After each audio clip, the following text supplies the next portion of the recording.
Fala galera, seja bem-vindo aqui ao canal do Vale Concursos, reta final rumo à aprovação do sócio educativo. Vamos seguindo em frente com esse nosso Vale Tudo, nossas apostas finais aqui do Vale Concurso. Prazer estar com você, você que me acompanha aí, seja bem-vindo, espero que tenha sucesso aí no domingo para essa prova, tá?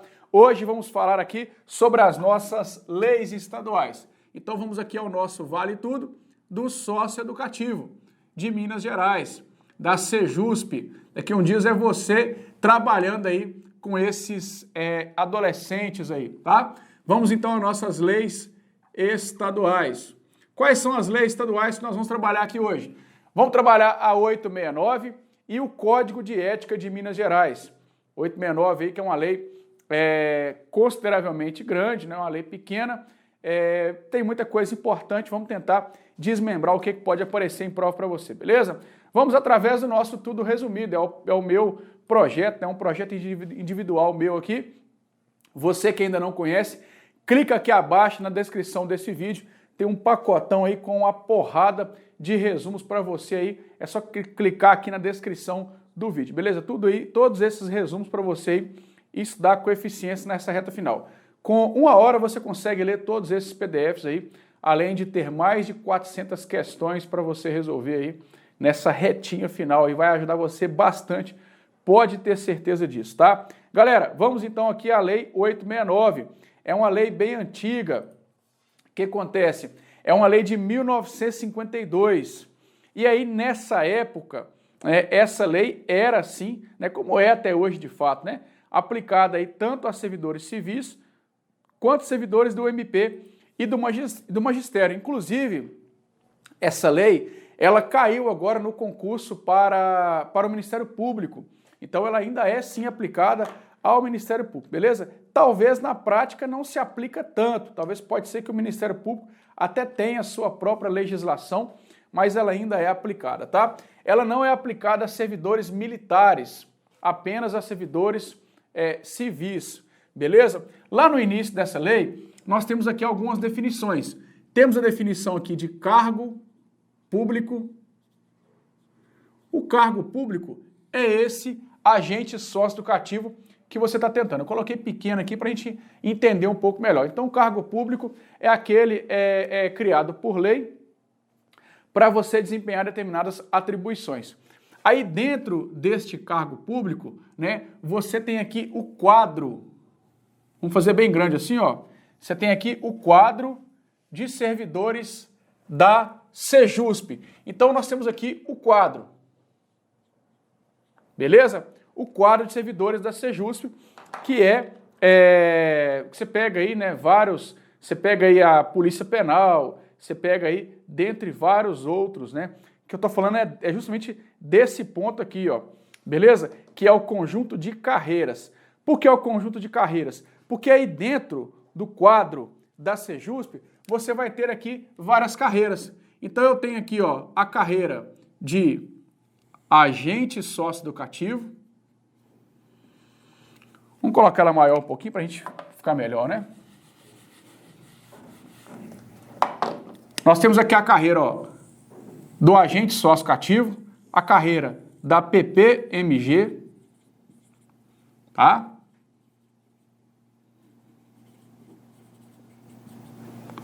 Nós temos aqui a carreira dos administrativos da Sejusp, né, auxiliar educacional, os administrativos, enfim. Então, o quadro, né, tá aqui representando para a gente, nessa definição, que é o conjunto de carreiras, beleza? E aí, dentro da carreira, eu vou ter as classes, que dentro do nosso trabalho aqui, então eu vou ter aqui, ó, que na verdade, na prática, na Sejusp, ela se dá em nível, mas vamos supor que é classe, tá? Então, o que você vai entrar, eu tenho aqui a classe 1, classe 2, classe 3, classe 4 e vai até a número 5, beleza? E aí, dentro de cada um desses está você, ó, que é o cargo público. Então, você vai iniciar, por exemplo, no nível 1, tá? Mas aqui se dá em classe, né? Na lei, fala em classe. Então, isso seria a representação dessas definições, deixa eu aparecer aqui, dessas definições, parece até um 38, né? Dessas definições aí previstas na lei, tá? Ela já apareceu no concurso da Polícia Penal para quando era o agente penitenciário, para o concurso aí da banca IBFC. A IBFC já cobrou, né, essa questão aí da carreira, da classe, desse conjunto aí todo. Então, o cargo ele está dentro da classe, a classe está dentro da carreira e a carreira está dentro do quadro, ok? E aí esse cargo público na qual você vai fazer concurso, ele é um cargo efetivo, mas o cargo público ele também pode ser um cargo em comissão. Então aqui nós adentramos nas nossas formas de provimento. Então nós temos aqui a forma originária, que é a nossa nomeação, beleza? A nomeação, ela pode se dar tanto em caráter efetivo ou comissão. Então o cargo efetivo é aquele que fez concurso, comissão é aquele cargo de indicação. Aí nós temos aqui, né, o muito famoso, que é a nossa reintegração, tá? E temos aqui a nossa reversão. Esses dois são os campeões de prova, os que mais aparecem em prova, tá? A reintegração, o que seria aqui, pessoal? É o retorno do servidor que foi demitido. E aqui é o retorno do servidor que foi aposentado por invalidez. Tá? Aposentado por invalidez. Então, digamos que você é um agente sócio-cativo. Você passou por um processo administrativo no qual te demitiram. Só que você lá na frente conseguiu provar a sua inocência. Então, se você é inocente, né, ou a sua sentença foi invalidada por algum motivo, né, ou o PAD, você retorna porque você é inocente. Você retorna através da reintegração. Agora, digamos que você é um agente sócio-cativo, se acidentou no trabalho e foi aposentado por invalidez. Porém, você se recuperou. Então aqui, né, o pessoal fala muito do revézão, né? Lembra lá do revézão. Por que do revézão, pessoal? Porque quando a gente lembra do aposentado, a gente lembra do velho, né? Hoje, para aposentar no Brasil, você praticamente aí já está bem idoso. Mas aqui não é aposentadoria por idade, tá? É a aposentadoria por invalidez. Então essas três aí são as nossas principais, né? A nomeação, a reintegração e a reversão. Aqui a lei ela ainda traz a transferência, que hoje ela é inconstitucional, talvez a banca até possa colocar o significado dela, mas ela é inconstitucional, assim como também a readmissão. Na promoção, a lei revogou os artigos, né? Revogou todos os artigos da promoção. Ela existe na lei, a promoção é uma evolução na carreira, que aí provavelmente vai estar prevista no cargo, na lei que criou o seu cargo, né? Que no caso, no sócio educativo, nós temos as promoções em níveis, né? De 1 a 5 e as progressões em letra, mas aqui não vou adentrar porque não é nossa matéria de prova. E por fim, nós temos o último, que é o nosso aproveitamento. O que seria aqui o nosso aproveitamento? Inclusive já cogitou em Minas Gerais acontecer isso aqui que eu vou falar com vocês agora, ó. Aproveitamento. Já cogitou em Minas Gerais acabar com o agente sócio-cativo. Né? Vamos acabar com o agente sócio-cativo. Tá, mas os internos vão ficar aonde? Vão continuar lá. E aí eu vou fazer empresa privada para tomar conta do sistema sócio-educativo. Então as empresas privadas tomariam conta lá do sistema sócio-educativo. Tá, mas o que eu faço com esse agente sócio-educativo que já é estável, já passou pelo probatório e já alcançou a estabilidade? Eu coloco ele em disponibilidade, que é como se fosse o time reserva de Minas Gerais. Caso seja necessário, né, e adequado, eu vou aproveitar ele em um cargo compatível com o que ele fazia.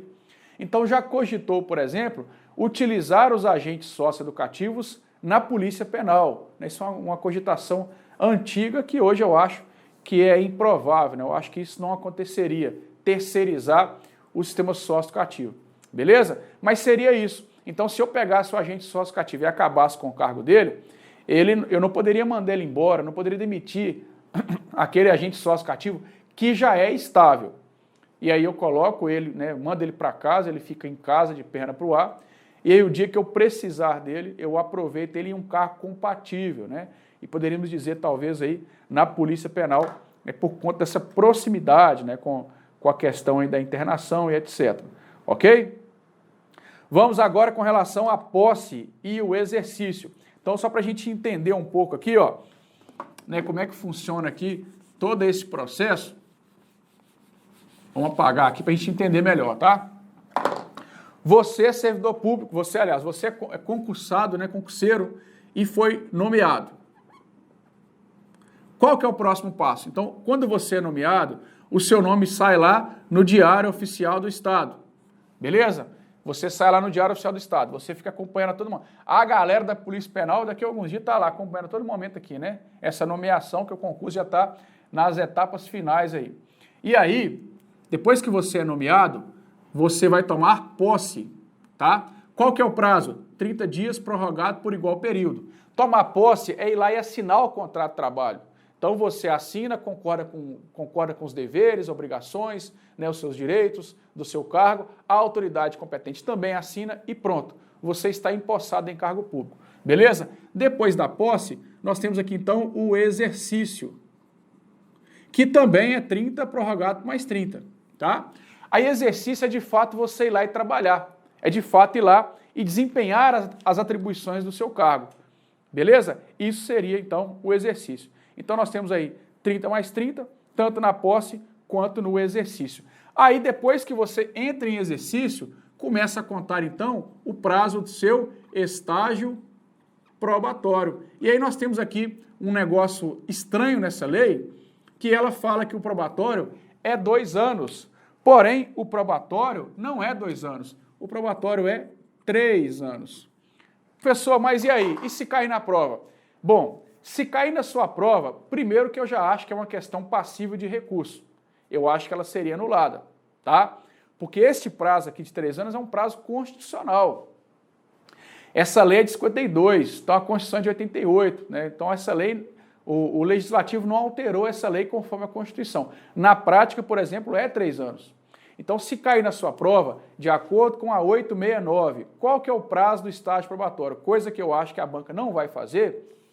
Se tiver lá entre as alternativas A e B, 2 e 3 anos, você pode até marcar conforme a lei, 2 anos, tá? É melhor até você marcar conforme a lei, mas é uma questão que eu acho que vai ser anulada.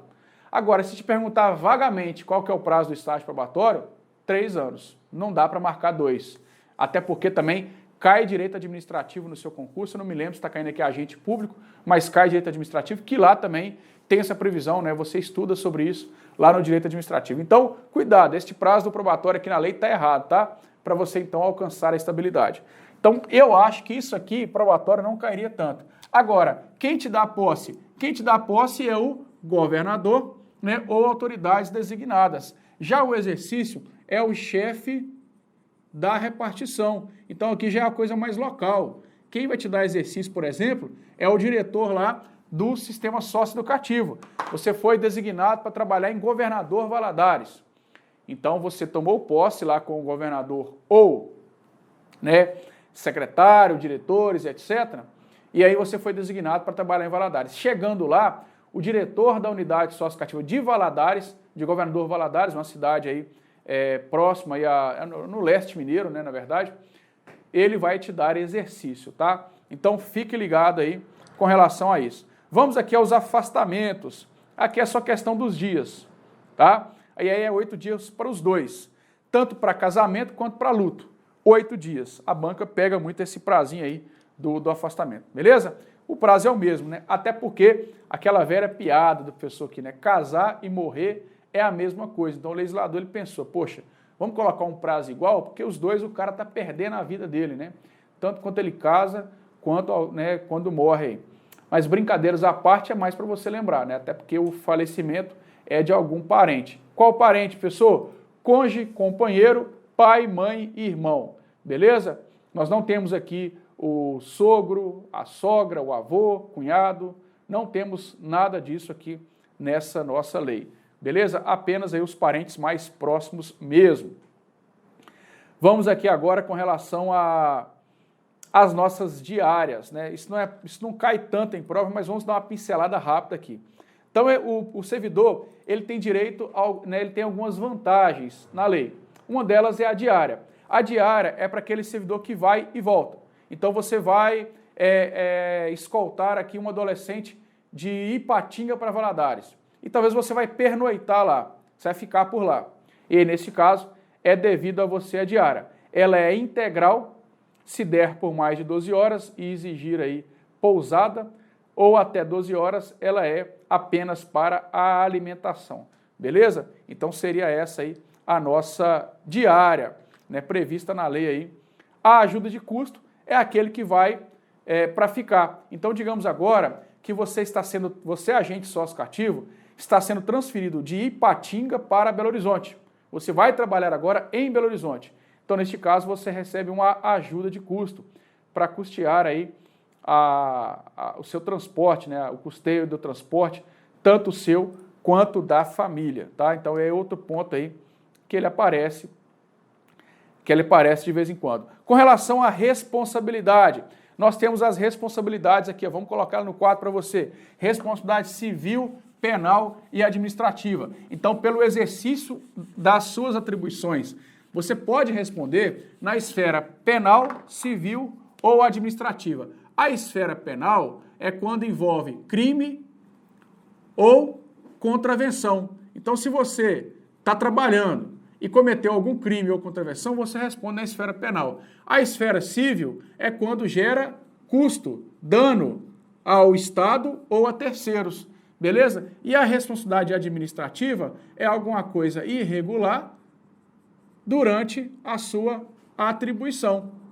E aí você responde, tá? Você pode responder nas 3 ao mesmo tempo, pode responder em apenas uma, né, conforme o caso, e as 3, né, como elas poderão acumular, e elas são também independentes. Você não precisa de ser condenado em uma para então ter que responder na outra.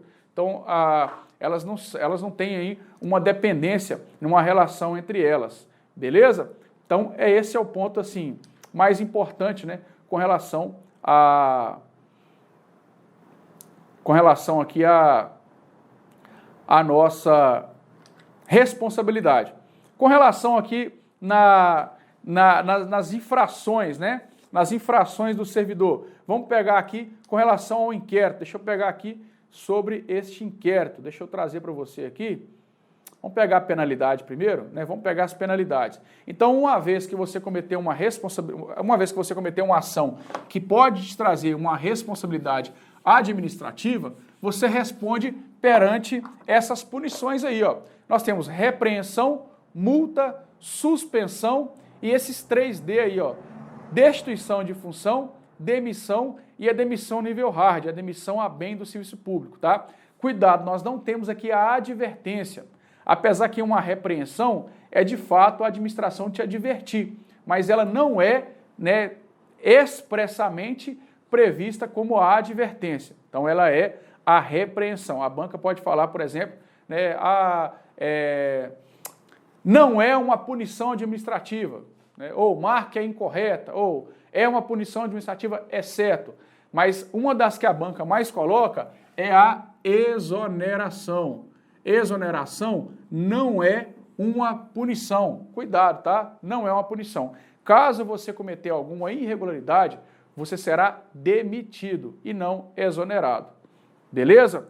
Então, leve para a prova aí, né, essas sanções, essas punições aí que poderão ser aplicadas ao servidor. E aí nós temos aqui a prescrição do direito de punir, né? O Estado ele tem o direito de punir, mas esse direito não é eterno, sendo 2 anos para repreensão, multa e suspensão e demissão por abandono de cargo, 4 anos, beleza? 4 anos seria aí o prazo para essa demissão por abandono de cargo. E aí um mapinha rapidinho para você então, ó, repreensão, ela se dá por escrito. Quando vai acontecer a repreensão? É caso você desobedecer, né, um descumprimento de dever. Quem aplica? Chefes de departamento, ok? A suspensão, ela é até 90 dias. Né? Quem vai aplicar aí? Se for mais de 30 dias, o secretário ou diretores. Até 30 dias, chefes de repartição. Se no descumprimento de dever tiver dolo ou má-fé, aí não aplica a repreensão, aplica a suspensão, ok? A destituição de função, aí quem vai aplicar é a autoridade que designou. A demissão a bem de serviço público e a cassação de aposentadoria ou disponibilidade, quem aplica é o governador do estado. Bacana? Então, todas essas aí, né, são importantes para a sua prova. O que a banca pode colocar aqui é contar um caso ou trazer uma ação e perguntar qual punição será aplicada. Quando ela faz isso, na maioria das vezes, ela traz a demissão ou demissão a bem de serviço público, tá? É a que ela pega mais, é a que ela coloca mais aí. Por exemplo, ó, nós temos aqui a demissão, quando a demissão é aplicada. Então nós temos aí, ó, acumular ilegalmente cargo público, né, incorrer em abandono de cargo, aplicar indevidamente dinheiro público, exercer a advocacia administrativa. Então essas são as ações que geram a demissão. A banca pode colocar isso. Determinado servidor cometeu a advocacia administrativa. E aí? Ele será punido com qual punição administrativa? E nós temos a demissão a bem do serviço público, do artigo 250, né, que também a banca pode colocar, né? Praticar crime contra a boa ordem e administração, for convencido de incontinência pública, né, praticar em serviço ofensas físicas, beleza? Então a banca ela pode, né, é o mais comum de acontecer em estatuto, né, te trazer uma ação e perguntar de que forma pode ser punido aí o servidor. Bacana? Com relação aí ao inquérito, né, o prazo, uma vez que você cometeu uma irregularidade, você vai passar por uma investigação, que aí, né, poderá acarretar em punição ou absolvição. E aí nós temos primeiramente um inquérito administrativo, onde vai apurar os fatos. O prazo de conclusão deste inquérito é de 30 dias improrrogáveis, ok? Uma vez que identificou uma punição, né, identificou uma ação irregular, vamos abrir aqui um processo administrativo. Neste processo administrativo, eu vou ter uma comissão de 3 servidores e o prazo de conclusão para o processo administrativo, 60 dias, podendo prorrogar mais 30, ok? Seria, então, o nosso prazo para o processo administrativo. Vamos aqui agora com relação ao nosso Código de Ética.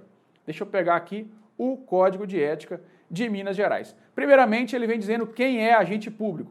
Agente público é toda pessoa que exerça, quer seja remunerado ou não, às vezes você trabalha em algum lugar e não é remunerado, beleza? Um emprego, né, cargo ou função pública, tanto na administração direta quanto na indireta. Inclusive integrantes da alta administração do Poder Executivo. Vamos só para a gente lembrar aqui, por exemplo, né, no âmbito federal, você pega ali o mesário da Justiça Eleitoral. O mesário da Justiça Eleitoral, ele não recebe. Né, quem já foi mesário sabe. Talvez ele ganhe um título de indenização ali, um vale alimentação, né, uma grana para ele comprar o almoço, mas salário ele não recebe. Então, no momento que você é mesário, você é servidor público. Você é um agente público naquele momento, mesmo não recebendo. Beleza?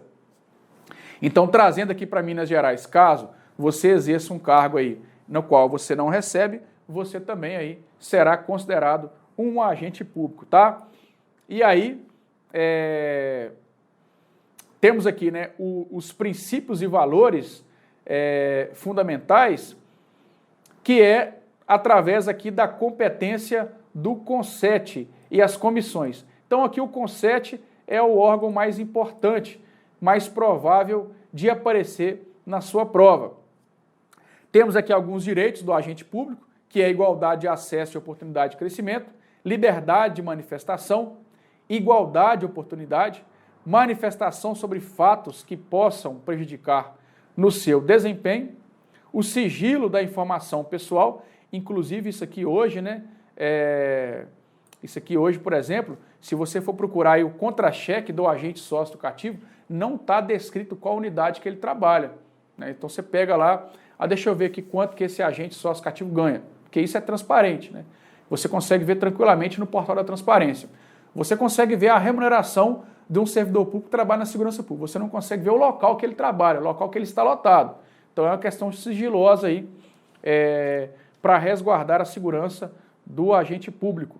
Além disso, também tem o direito aí, em defesa legítima de seus direitos, de seu interesse ou direito, e a ciência do teor da acusação, caso ele estiver sendo aí investigado. Então são direitos previstos aí na lei. E aí nós temos também alguns deveres. Então a banca ela pode fazer o que aqui? Aquela casadinha, né? Trocar direitos e deveres. Então os deveres éticos do agente público, que são muito parecidos, né? Alguns muito parecidos com a 869. Alguns deveres aqui que inclusive estão na 869.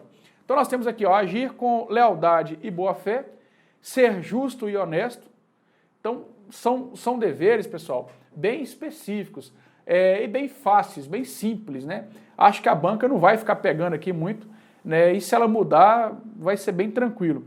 Esse código de ética, ele é bem tranquilo. A verdade é que ele é bem tranquilo.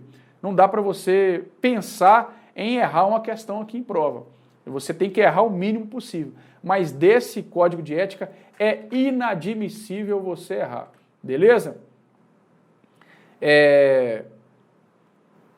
Inclusive, veja bem, ó, né, nós temos aqui um dever ético que é muito importante, que é esse aqui, ó, resistir a pressões de superiores hierárquicos, contratantes interessados e outros que visem a obter favores, benesses ou vantagens ilegais ou imorais, denunciando sua prática. Então, por exemplo, se alguém chega, né, te fazendo uma pressão com o objetivo de algum favor, alguma vantagem ilegal, você tem que resistir a isso, é um dever seu. Você não pode jamais aí, se deixar levar, né, pelo seu interesse, né, de pegar alguma coisa ali, vou te dar isso aqui se você fizer isso para mim.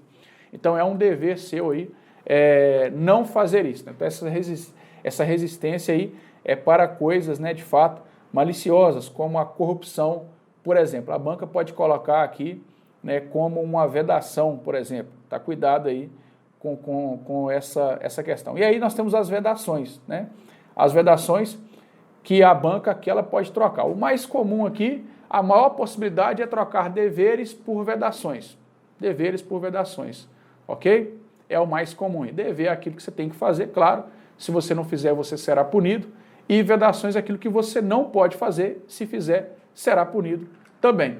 Beleza? É esse o ponto que a banca pode pegar. Agora, o mais importante de todos, é claro, é o CONSET, né? O Conselho de Ética, o órgão máximo de fiscalização da ética aqui em Minas Gerais. Então aqui o CONSET tem como competência assessorar o governador e secretários, receber denúncias com relação aqui contrárias ao Código de Ética, instaurar apurações de processo ético, beleza? Ele vai fazer isso também.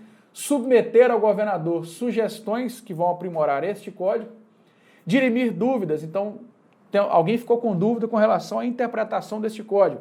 O CONSET vai ajudar. Promover essa ampla divulgação, convocar qualquer autoridade para prestar esclarecimentos sobre denúncia, responder consultas de autoridades e agentes públicos, emitir parecer acerca de enquadramento em hipótese de impedimento para fins de nomeação. Então você está querendo nomear alguém ali para um cargo comissionado. Então o CONSET vai dar um parecer se é importante, se é interessante ou não, além de elaborar o regimento. Mas aí nós temos a composição, que é extremamente o mais importante, que é aquilo que a gente fala, né? O CONSET não é com 1, não é com 2, não é com 3, não é com 4, não é com 5, não é com 6. É o CONSET. Se é com 7, eles são 7 membros. Poxa, como é que você vai errar um negócio desse? Né? Quantos membros tem o CONSET? É com 7, ok? São 7 membros aí no CONSET, é para você não esquecer jamais. Todos eles são escolhidos e designados pelo governador do estado, inclusive o presidente. Para participar do CONSET, é necessário você ser brasileiro, tá? Com a idoneidade moral e conhecimentos de administração pública. Não é conhecimentos de direito administrativo, não é conhecimento, é conhecimentos de administração pública. Pronto. Beleza? Certo? Então aí, o estrangeiro não pode, né, compor o CONCET e a banca pode colocar, né, conhecimentos em administração de empresa, direito administrativo, administração pública. Aí nós temos também as comissões éticas. Então as comissões éticas, ela tem o intuito de descentralizar a coisa. Então eu tenho um órgão máximo que é o CONCET, e aí em cada, né, repartição, cada órgão da administração pública direta e indireta, eu vou ter comissões. Aí aqui já é um número menor.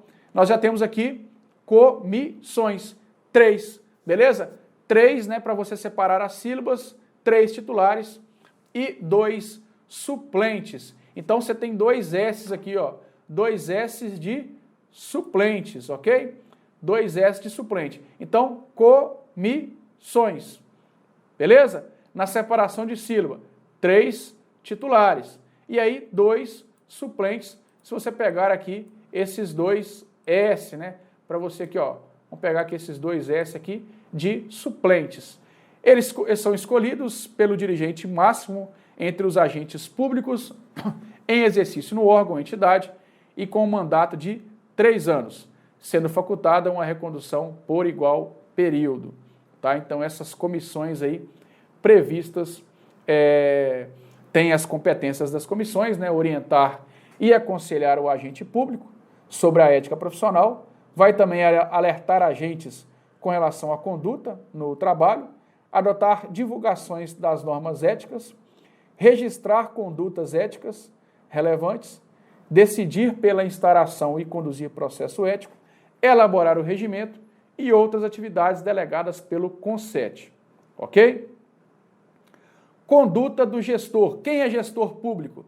Gestor público, né, é aquele agente público que, por força do cargo, emprego ou função, ele coordena, dirige pessoas no trabalho, beleza? Para o gestor público, é vedado aí receber auxílio, né, transporte, hospedagem e outros recursos financeiros que possam gerar dúvidas, tá? Então, ela veda também aí esse recebimento duvidoso desses itens aí. E aí aqui no CONCET, nós só temos 2 sanções, enquanto na Lei 869 nós temos aquelas várias punições, né, repreensão, suspensão, demissão e tal, aqui nós só temos 2, que é a advertência e a censura. São apenas 2 sanções éticas aplicadas aqui perante este código. Beleza? Somente 2 aí. Então a banca pode colocar alguma punição lá da 869, né, que nós não temos aqui, tá?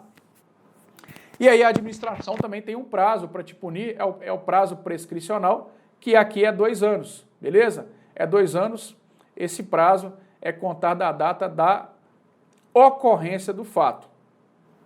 Lembrando que a instauração do processo interrompe esta prescrição, beleza? Show de bola? Galera, e aí nós finalizamos mais uma vez. Deixa o seu like aí, cadê o like? Dá uma moral aí, se você gostou, deixa o seu like, continue com a gente. Temos aqui o pacote de resumos, inclusive com esse CONCET aí, mais de 400 questões, esse código de ética, né, que tem o CONCET, são mais de 400 questões, com 1 hora você lê todos os meus resumos, né, foi algo muito focado, muito dedicado para essa preparação de reta final, beleza? Sucesso para você, grande abraço, fiquem com Deus, aqui vale a pena. Tamo junto, galera, valeu!